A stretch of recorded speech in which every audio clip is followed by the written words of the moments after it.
Hey everyone, it's Will, Gamerdad, with another video for you. So in today's video, we're going to cover obviously the different banners, and of course I'll let you know my thoughts about each one and discuss whether or not you should summon. Now if you haven't already, make sure you like and subscribe to my channel, I really appreciate it. I also do have a Patreon account for those who want to support me this way. And speaking of which, I'd like to give a shout out to one of my older Patreon supporters, Al Heyman. Thanks for your support. So let's get right into the into this episode of Should You Summon. So we obviously have various Fateful encounters. So this one is the, I guess, the Lazaline Sky series, which is obviously a little bit different from his regular one. And so let's see what it entails. Obviously, all Fatefuls do require 1,000 paid stones or your Heavens subscription ticket. And this one does feature multiple versions of, I guess, Dewey. It has this AS version, his RCF, as well as a couple other units, which I'm not really sure how they are related. I mean, Hardy AS is a fist user, and it does give some flash strike zone. Philo AS is a water unit, and so I guess that water physical can be utilized with Dewey, since Dewey AS does set water zone with a move. RCF obviously plays very well in any elemental zone, of which water is obviously one of those. And keep in mind that RCF, although it is also known as Alter Dewey, spoiler alert, they can be used on the same team as AS Dewey. And finally, ES Claude, which I've heard rave reviews about, in the fact that he is awesome in his support and the way he kind of helps with flexible zone or omni zone. Alright, so unfortunately these 5 units aren't guaranteed. It is 10% chance for each one on the 10th pull. And so, I mean, not bad if you're already going for any form of Dewey, being that, I mean, normal Fateful does have him at 10% on 10th pull anyways, but note on pulls 1 to 9, there are no up rates. So if you're purely going from the AS Dewey, then pulling on his straight Fateful banner might be of more benefit. However, if you do like the other units, of which I can go over quickly, then you can pull on this one again. Again, new banner, Fateful banner, covers all the units up to now. I don't have to tell you this at this point. All the powerful units are here, and some less powerful 4 stars and 5 stars as well. And of course, the bottom of the barrel, the bots, rainbows, sisters, and knights.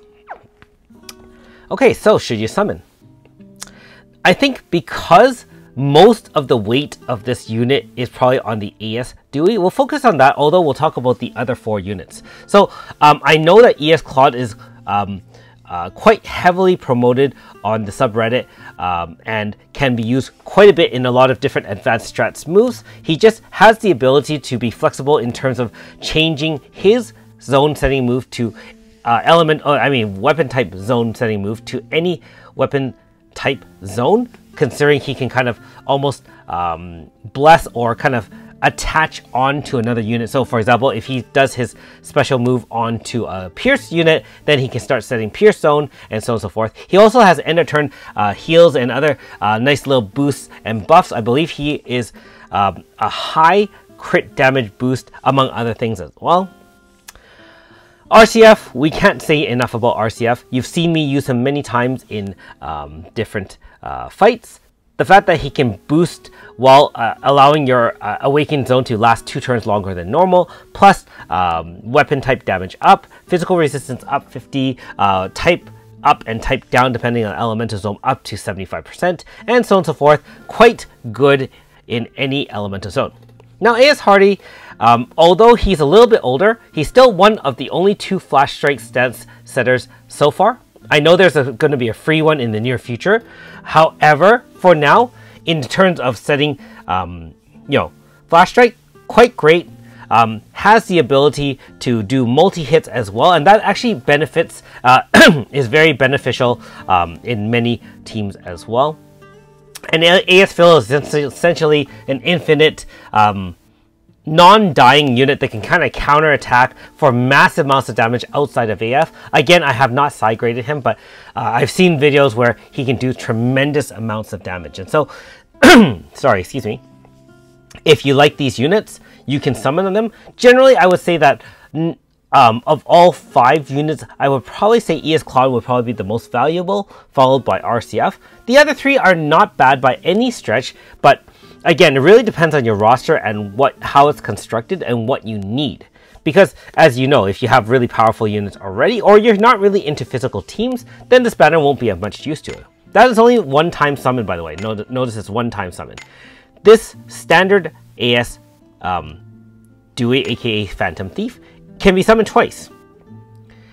Unfortunately, this is something different too. Usually the normal style is actually boosted by 0.4 and then the AS boosted to 0.8. However, they're actually shorting us here. So I'm not sure if that's a typo or if it actually is that way. So not really sure how WFS will correct that, because I'm pretty sure that all AS banners do have an up rate on pulls 1 to 9 for the normal style. I could totally be wrong, but my memory serves that it does that. And so that being said, you do get 0.8% pulls 1 to 9 and 10% chance on the 10th pull. Same thing as before, all the newest units are here, including Ultra Hozuki or Vermilion Whip Hozuki. Let's just see that right here. She is the newest unit, among other Ultra units. And unfortunately, the standard 3-star bots, Rainbow Sisters and Knights. And finally, we actually have this in the free version as well. So both banners are in the free version. Let's just take a quick look here. No major changes, except that no 5-stars are available other than these 5. So if you are a free player and you're summoning on this banner, you can only get one of those 5-stars. No other 5-stars are available. Note that the odds are both the same, 0.66% to pulls 1 to 9, 0.72% on pulls 10, which rounds up to 3.6%. Standard odds. This is not an uprated banner. And the AS1 is unfortunately shared with Mariel AS, being the AS Mariel is in the Manifest fight. So back to AS Dewey. Like I mentioned yesterday, AS Dewey is our newest Water Zone setter. He can do some interesting mechanics. First of all, when he VCs in, he does not set zone. So that's very different from other units that can set one with both their move or a VC. His VC only gives status immunity to himself and type shield to everyone for 1 turn. So that's pretty unfortunate, because let's be honest, if you're needing type resistance shield, like a type shield or an Aurora Force or something like that, which by the way, this one is 50% at VC Graston level 3, 1 turn really isn't that much, especially since you need an additional turn to kind of set him up. And what I mean by that is, he has a very similar mechanic to Alma, where you get 5 stacks. You can either do 5 stacks in one go with a certain move under certain conditions, or if he is not in that special, they call it burst clock state, same thing as kind of that awaken or lunatic type state, it takes 5 stacks to get there, which means at the end of every turn you get 1 stack if you don't activate it with a move. Now, how do you activate it with a move, might you ask? You have to use his certain attack, one of his 5-star moves, that basically targets a certain enemy. It does self-boost AS Dewey, and it changes AS Dewey's attack to the target weakness element. So very similar to Alma, that it's almost like changing over and then able to exploit weakness, which is very, very useful. Only when the enemy has an active buff, this move removes all buffs from the enemy, and then he stacks cap his power and speed to 100% instead of 50%, which is great, and then stacks 5 of the pendulum stacks, which will help him convert into his special lunatic mode called Clock Burst State.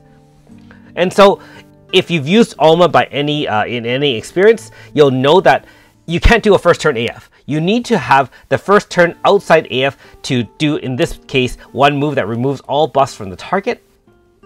And then at the end of the turn, it'll convert into his specialized form, which is a burst clock state, by which now he can do quite a bit of damage.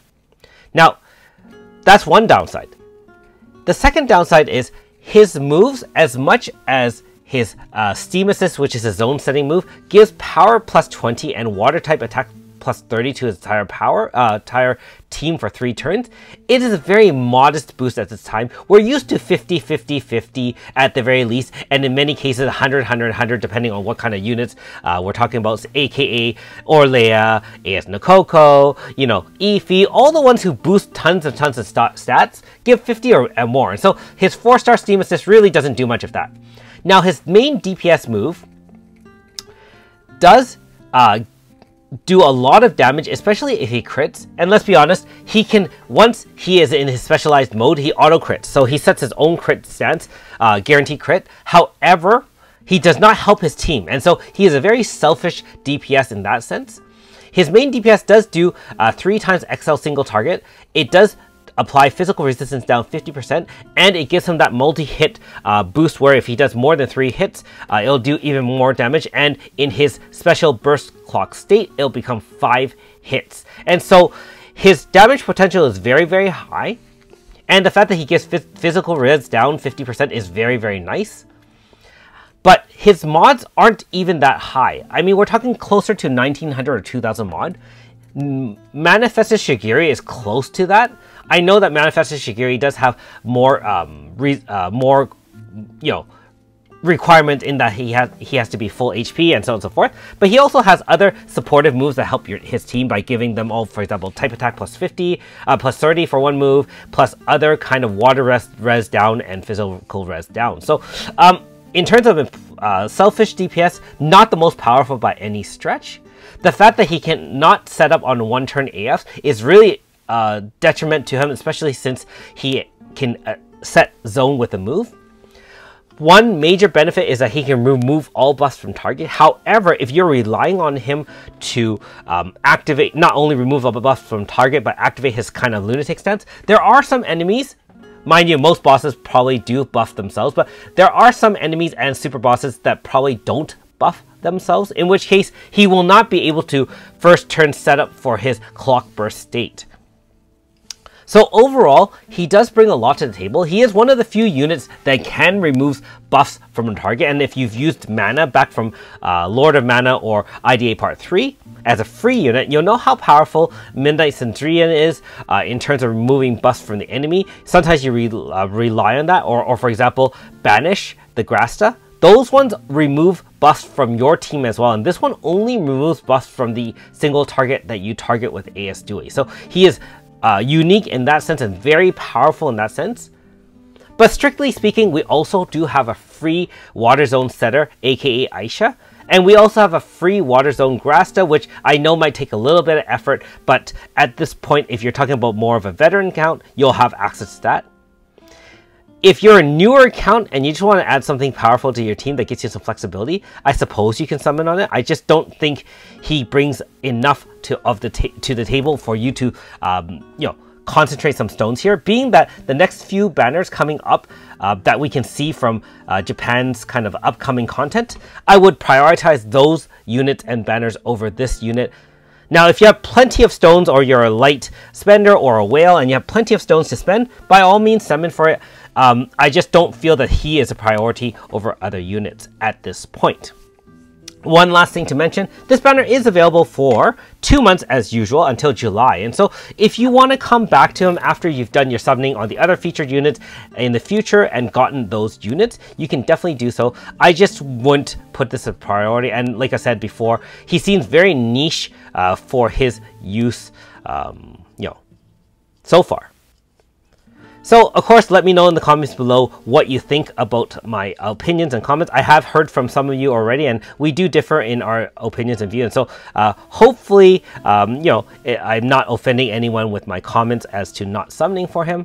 I do have the normal style Dewey, so obviously that is a benefit for me, and that's why I can probably say not to summon for it. But even if I didn't have Dewey, the fact that it's split with an AS Mariel banner really downgrades this banner for me as a free player. It's already hard enough to get any featured unit, and this one's only featured as a 0.8. There is no 4-star, 4.5-star uprate, so that is a big detriment to this banner as well. I don't know if you want to be stuck with AS Mariel unless you don't have Mariel in any form, in which case you can side grade to ES Mariel. However, I also assume that you would have pulled on, you know, ES Mariel's banner instead, right? Like, if you really want Mariel, there's a 2% banner for Mariel, so I can't say this would be worthwhile to summon for that reason as well. Anyways, hopefully that gives you an idea of my thoughts of this banner, and moving on. Time to grind out those level 10 XP for AS Mariel's fight and see how that goes. If you caught my first video, man, the first fight was simple. So I'm hoping for a bigger challenge in the second fight. Anyways, thanks for watching. We'll see you next time.